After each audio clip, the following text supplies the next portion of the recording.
One of the most interesting characters on Fear the Walking Dead was Wes, played by Colby Hollman. Hollman brought a rare blend of idealism, artistic sensitivity, and hardened survival instinct to the series, an evolution that mirrors the shifting moral landscape of the Walking Dead universe itself. This is exploring humanity through sci-fi.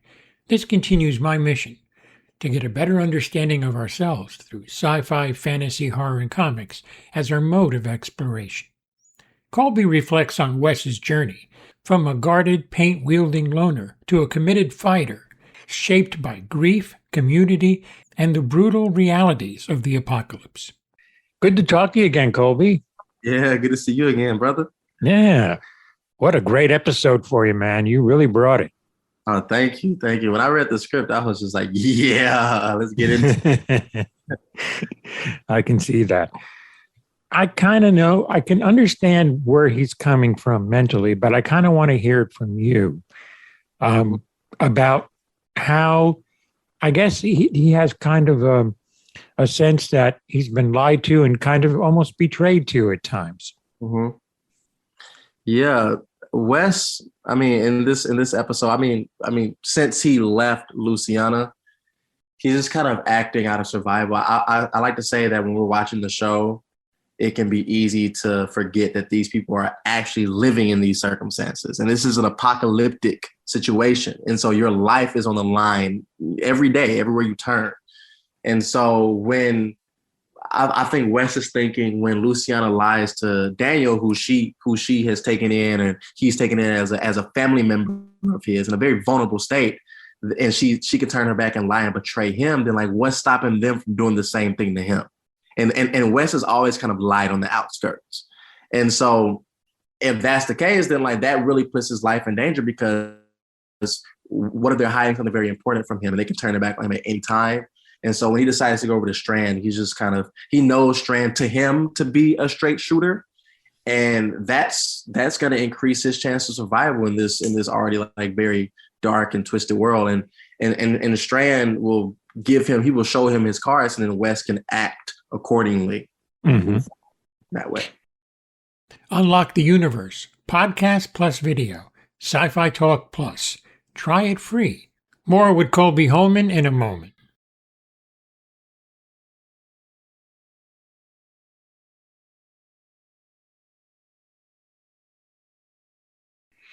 Do you think he believes more in the dream of the tower more than Strand himself? I feel like Wes is like he's really in such a dark spot, because he killed his brother recently, and so now he's really trying to grasp at anything to give him something to believe in, because he can't even believe in himself anymore. Because if you will kill your brother, then like, can you trust yourself? And so when he has this opportunity for the tower to be a success and that to be a thing, it's kind of like his last ditch effort of something to look forward to live for.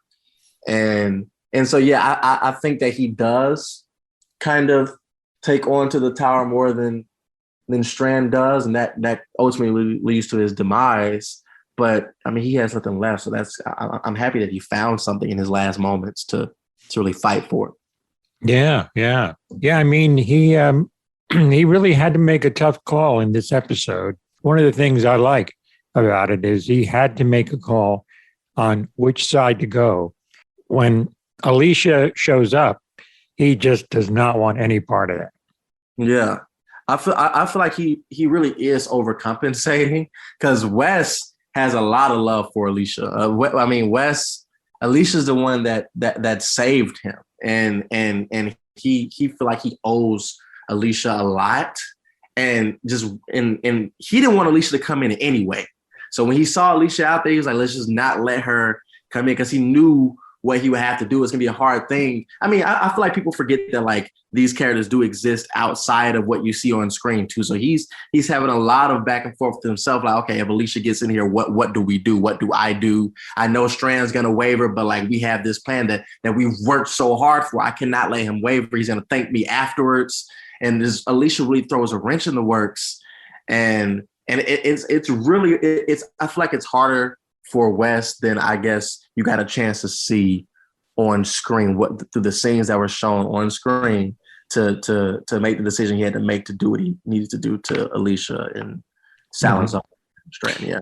I think it's safe to say that she's going to be a catalyst in this episode for what happens. And that's all I want to say about it. But I think she is going to have her say as to what's going on. Yeah. There's some, excuse me, there's some action in this episode for you. So what was that like?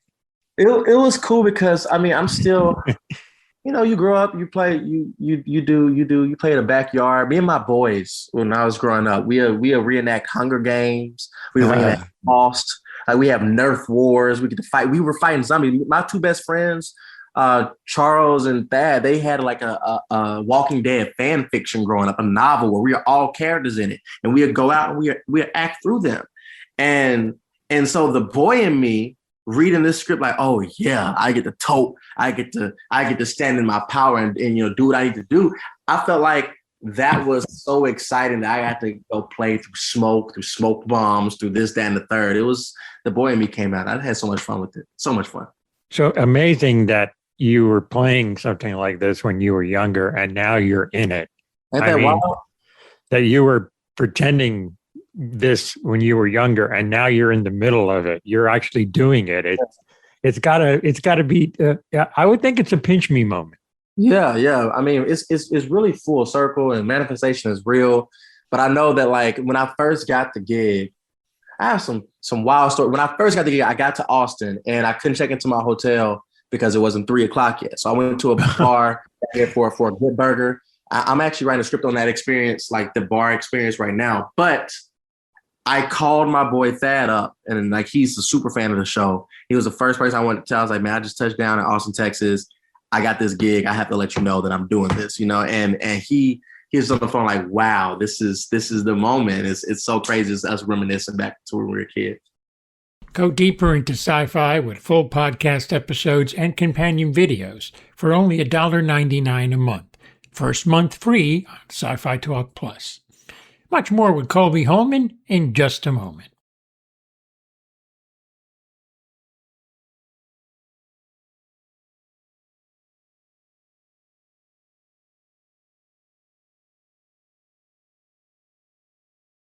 Did you like his journey, Colby? Did you like Wes's journey?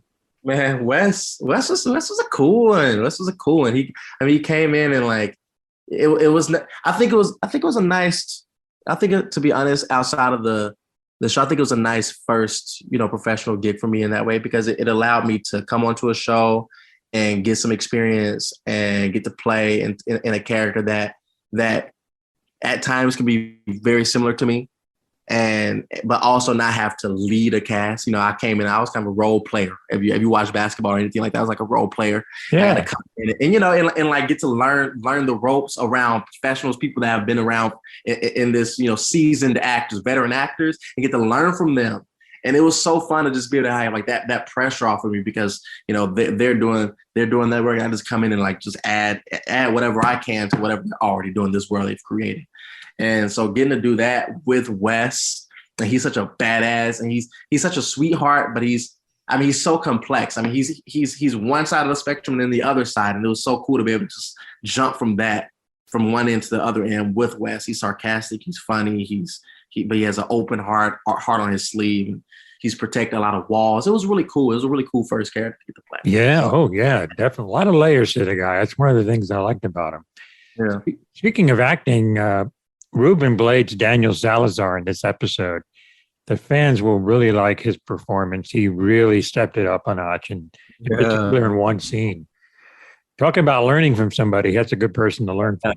Oh, yo. Okay, so just a little something on Ruben Blades. This man, he's great, and he's a friend outside of the show. So like, and I've got to learn. I think I've learned more from him outside of working with him on the show. Because when I go up to New York now, he has allowed me, he has a nice place up in New York. He allows us to come and go as we please and stay with him. And just, he's such a nice dude, and he's lived so many lives.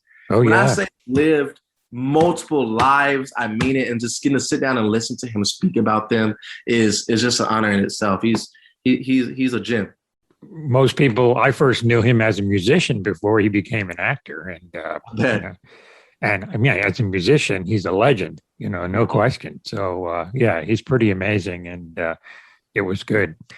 Alicia Debnam Carey, what's it like to work with her? And she actually directed an episode too. We talked about that a few weeks ago, it sounds like. But yeah, that was pretty cool. Yeah, I have so much love for Alicia.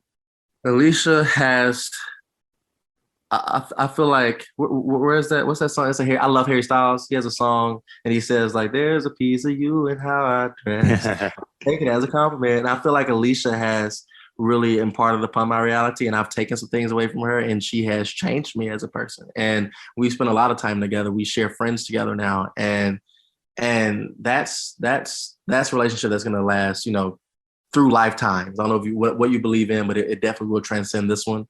And so getting to work with her professionally, taking whatever we have, as a friendship outside of it, has just been such a gift. And being able to watch her flip the switch from actor to director so seamlessly and so professionally was, her future is bright, and getting to see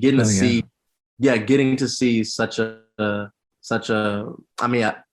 gift, firsthand like that. I used to watch her on the 100. I didn't finish 100, but I watched her on the 100 before, and she was my favorite character on the 100. And then I get cast on the show, and I was like, wait, I know her from somewhere, and it was from the 100. So getting to work with her was it was so cool. Everything's full circle right here. Yeah. Have you had a chance to kind of digest Wes's journey and where he started and where he ended up? Yeah, I feel like the episodes haven't finished airing yet, so it's not really, it hasn't really come to completion for me quite yet. But I am slowly digesting and getting to think back on everything I've got to go through with Wes, and it's all pleasant. It's all so great. I'm just like, okay, like I see what they were doing. I see the vision that they had, and they did a good job. They did Wes good and gave him, such a good journey. And I appreciate, the writers. I appreciate the showrunners for that. One of the many bright spots of an amazing season 7. I've been totally blown away by this. This season. Unfortunately, I get mad at the end when they ended like this episode ends. It's like, no. Yeah. Going into the cliffhangers are nice. You don't know. I will say you guys don't know what's going to happen on this next episode and in the following one. There is a major head turning moment in this episode where I go, whoa, I did not see that coming. And I won't talk about it in detail, but it was like, whoa, I did not see that coming whatsoever. I don't think anybody is. I don't think anybody is. No, absolutely. Yeah. It's got to be a little strange, though, to kind of play in a universe that is so expansive and there's so many characters in it. It was a little intimidating, kind of walking into the Walking Dead universe. I will be honest, I really didn't know exactly what I was walking into. The way I got onto this show is so happenstance. It's crazy, and that's a longer story for another time. But I didn't officially accept the role until maybe like 9 hours before I left to come to Austin to film it. Wow. Yeah. So, and that was the night before. So I went to sleep, had to wake up 4 a.m. to get on a flight to get to Austin, Texas. So it was. And I was like, okay, so I just kind of got thrust into this world, but I was just like, okay, this is what I just want to be doing in my life. I'm just playing still. And then after I filmed the first episode, then I went and binge watched Fear before I got to film my next episode. And I was like, okay, this is crazy. They're referencing things because that's when Morgan was joining, and referencing things from Walking Dead. And then people started saying that they saw my name on a bridge spray painted where Rick Grimes was walking across on his final episode. And I was like, well, this is really connected.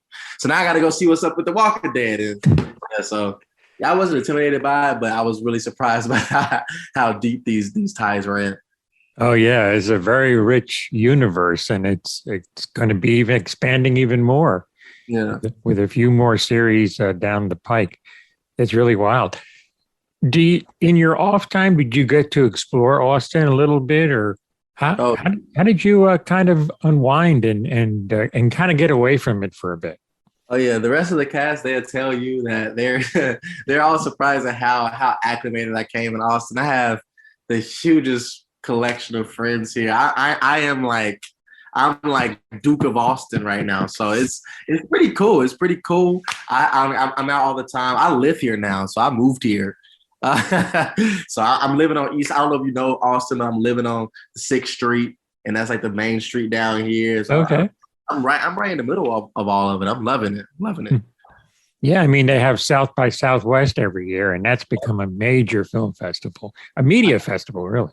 Got to attend that. They have ACL down here. They have Reggae Fest. They have all these festivals all the time, and it's always pretty lively. They have the F1 races down here. They have a soccer team here. It's really Austin's really popping off, and it's nice to be here in this moment.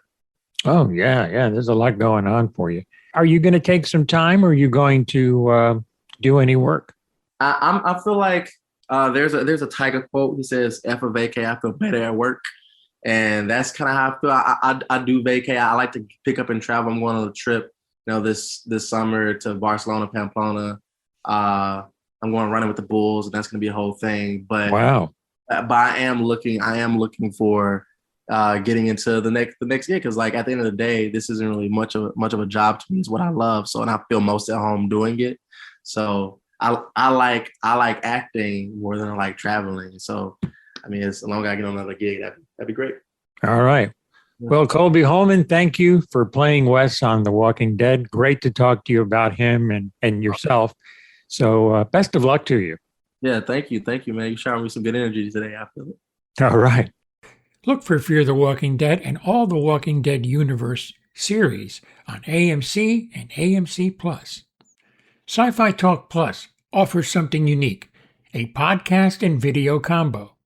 You get the full podcast conversation and then watch a companion video that is packed with behind-the-scenes footage, interviews, and when available, actual clips from the movies and TV series you love. You can also explore special features like Rewind, deep dive breakdowns, and commercial-free episodes that keep you immersed from start to finish. All yours for just $1.99 a month, and the first month is completely free. Try it out. Take it for a spin. Experience sci-fi, fantasy, and horror the way they were meant to be experienced. Click on the link and go Plus today. This is Tony Tellado. Thanks for listening.